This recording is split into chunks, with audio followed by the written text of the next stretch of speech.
Magandang oras mga kababayan, mga ka-Golden Boy. Meron tayong medyo good news dahil si Donald Trump ay nagpahayag na ngayon sa kanyang social media na tatapusin niya na ang gera.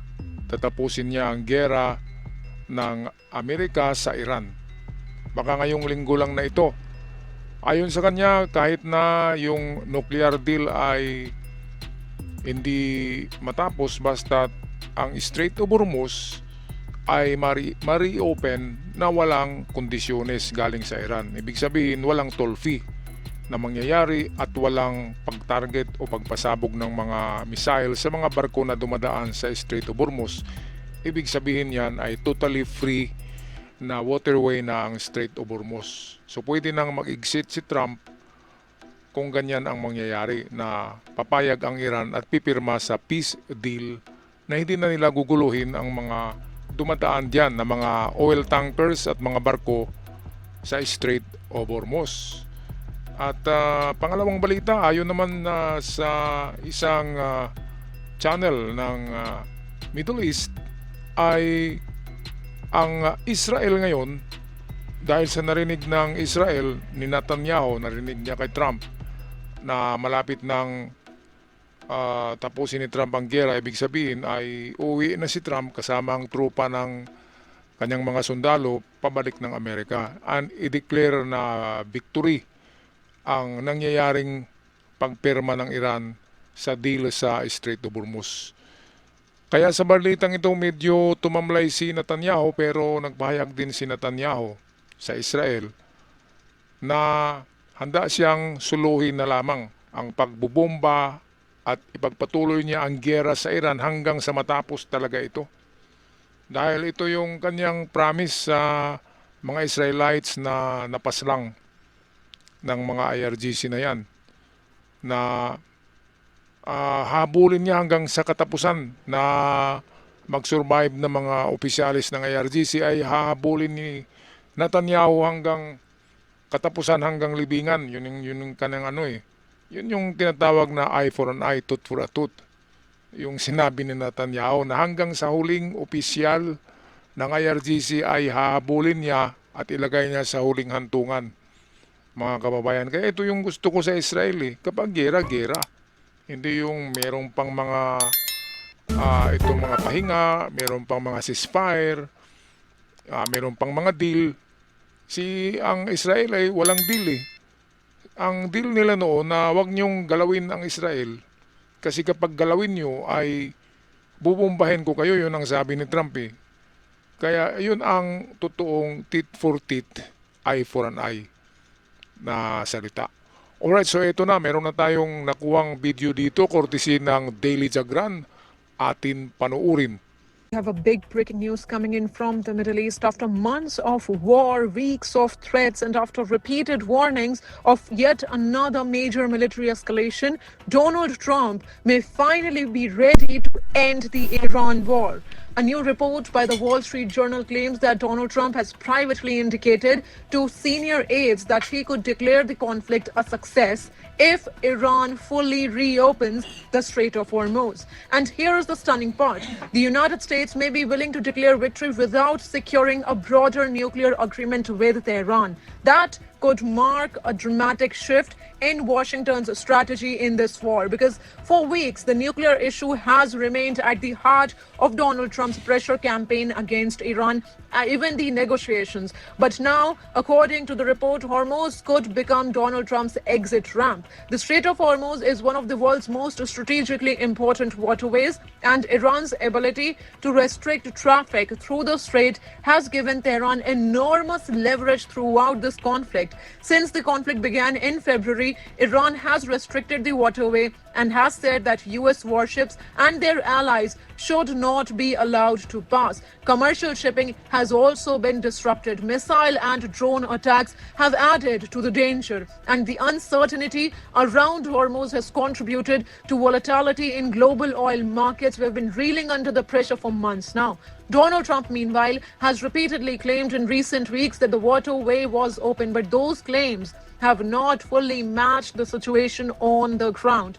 And now comes the biggest question. Can Donald Trump and Iran Iran actually agree on the terms of a Hormuz deal? Because Tehran is reportedly demanding sweeping conditions. Iran has sought payments from commercial vessels using the route. Washington has rejected those demands, and Tehran has also maintained restrictions on American and allied military vessels. That means reopening Hormuz may be far more complicated than simply declaring the waterway open. And tensions have only intensified. Over the weekend, the United Arab Emirates said Iran launched a massive missile attack on one of its ships. So while Washington may be looking for an off-ramp, Tehran may be demanding a very different price for peace. And that brings us to the biggest question: is the Iran-US war really coming to an end now? Okay, so sa palagay ko personally, kapag magipaglaro si Trump sa terms, sa termino ng Iran, magipagkantahan si Trump sa kanta ng Iranians, ang mangyayari diyan ay hindi talaga matapos-tapos ang gera na yan. Dahil pahinga, andin bakbakan na naman, pahinga, bakbakan na naman. Kaya hindi yan matatapos. Kailangan diyan yung Israel style na bawat pagbubomba ay meron talagang matitiklo, madidido na mga IRGC military officials. Okay, so itong sinabi ni Trump na malapit nang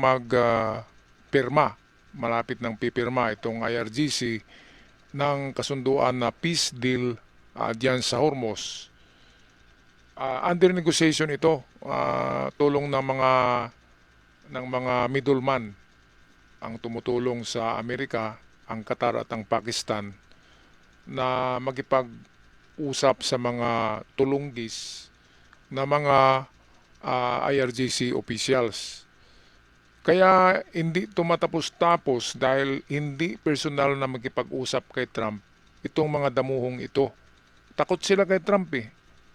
Takot sila na humarap kasi mga sinungaling yan at ayaw nilang makompromiso yung kanilang mga sinasabi sa kapag kaharap nila si Trump. Kaya ang style ng Iran ay iba yung kanilang kausap para hindi sila ma-blame ni Trump kasi iba yung kausap eh. Katulad ngayon, ang kausap ng Iran ay ang Oman. Instead na si Trump, doon sila sa Oman, nagipag-deal na dalawa daw sila ang magmamayari ng Hormuz, ang Iran at ang Oman. Ang Oman naman ay pro-Amerika yan eh. At siguro ang Oman ay hindi papayag na ganyan na angkinin nilang dalawa ang international waterways na yan na tinatawag na Strait of Hormuz. Libre yan para sa lahat. Bakit nila lalagyan ng toll fee? Diba, mga kababayan? So eto, antayin na lang natin to kasi bubumbahin muna yan ni Trump bago si Trump mag-exit dyan sa Hormuz. Ay bubumbahin niya muna kasi nandiyan naman si Netanyahu ng Israel na nagsabi kay Trump, kung ayaw mo na, ay di bumbahin ko na. Kung ayaw na ni Trump daw, ay ang Israel naman ang bubomba kasi medyo mahaba-haba ng pahinga ng Israel na hindi na nakapagbomba, mga kababayan. So ito ang video, balik tayo sa Daily Zagran. If Iran fully reopens the Hormuz, Donald Trump could potentially present that as a major strategic achievement. He could tell the American public the war achieved its objective, but without a nuclear agreement, the central dispute between Washington and Tehran would remain unresolved. Iran's nuclear program would still be a major flashpoint, and the possibility of another confrontation would remain. So this may not be the end of the Iran crisis just yet. It could instead be the beginning of a high-stakes bargain over the Strait of Hormuz. Donald Trump wants an exit, Iran wants concessions, and the Strait of Hormuz may now hold the key to whether this war finally ends. We will keep tracking everything very closely. Stay with us. Israel is reportedly preparing for a scenario that could dramatically change the course of the Iran war. Even if the United States decides to walk away from the conflict, Israel says it will fight Iran on its own. According to a report by Israel's Channel 13, the Israeli military is keeping open the possibility of launching unilateral strikes against Iran, even if the current US-Iran conflict comes to an end. In other words, for Israel, the war may not necessarily end when America exits. It will begin when America exits. And this comes at a crucial moment because questions are already being raised inside Washington over whether continued military escalation against Iran can actually deliver a decisive victory. A CNN report has claimed that U.S. Joint Chiefs of Staff Chairman General Dan Kane warned senior Trump administration officials that further military escalation could potentially backfire now. And according to that report, Kane also argued that victory through airstrike alone was unlikely at this moment. Now, that warning could have enormous implications because if Washington decides that the military campaign has reached its limits, Israel has now declared that it will finish the job. And according to Channel 13, Israel is preparing for precisely that possibility. The Israeli military is reportedly keeping the option of striking Iran without American involvement on the table. So ito ang pagkakaiba ni Trump at Netanyahu, mga ka-Golden Boy, mga kababayan. Dahil si Trump ay diplomasiya yung kanya. Ang kay Netanyahu ay revenge. At yan ay hindi lang personalan. Para sa kanyang bansa yan. Revenge yan. Para hindi na sila gagalawin ng sino mang mga bansa diyan sa Middle East. Kasi ang Israel talaga diyan ang pinag-initan.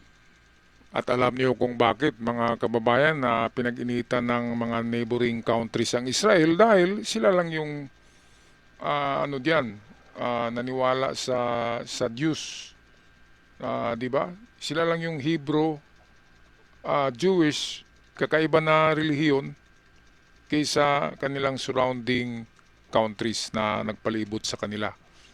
Kaya pinagtulong-tulungan na sila noon pero hindi nagapi dahil may tulong ang Diyos. At itong Iran na ito ang gustong tumunaw sa Israel sa mapa, sa face on earth. Yun ang sabi ng Iran, kaya nga gumawa ang Iran ng napakaraming missiles at nuclear warheads para sa Israel yan, pangalawa ang Amerika.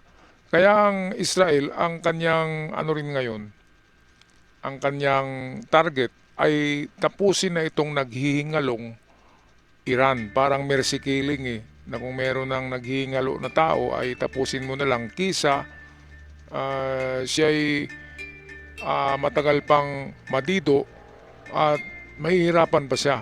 Diba? Kaya mercy killing, parang ganun. Kasi gutay-gutay na ang Iran ngayon, ilang bomba na lang yan ng Israel, tapos na yan mga kababayan. Anong masasabi nyo dito sa nasasabi or mga chismis ngayon na mag-back out na daw si Trump sa giyera diyan sa Iran? At kapag nangyari ito na mag-exit na si Trump dahil pipirma na ang Iran sa Strait of Hormuz na i-open yan, reopen freely, walang bayad, ang Israel ay nabahala dahil nag-iisa na lang siya. Pero nagpahayag din ng Israel na with or without the US ay patuloy pa rin niyang bubumbayin ang Iran hanggang sa maubos yung mga demonyong yan, yung mga salot sa balat ng lupa. We're talking about the IRGC, yung mga tauhan ni Khamenei, hindi yung buong Iran kasi meron namang mga democratics na mga tao dyan sa Iran. Katulad ng mga Kurdish na mga Iranian, yan yung binibitay ng IRGC, yung mga Kurdish. Kaya one day, ang Kurdish ay papasok na sa Iran. Kapag medyo katapusan na ng Iran, diyan na papasok yung mga Kurdish at tatapusin nila yung mga opisyalis na natitira diyan. Yan yung boots on the ground, sabi nila ni Trump, ang Kurdish Army. Anong masasabi nyo dito, mga kabayan, sa enter the Israel, exit the Trump? Parang enter the dragon, no? Tapos exit the tiger. Paki-comment sa ating comment section. Ako magpapaalam na. Maraming salamat sa lahat na nag-subscribe at sa aking avid followers. Ako'y sumasaludo sa inyo. Hanggang sa muli.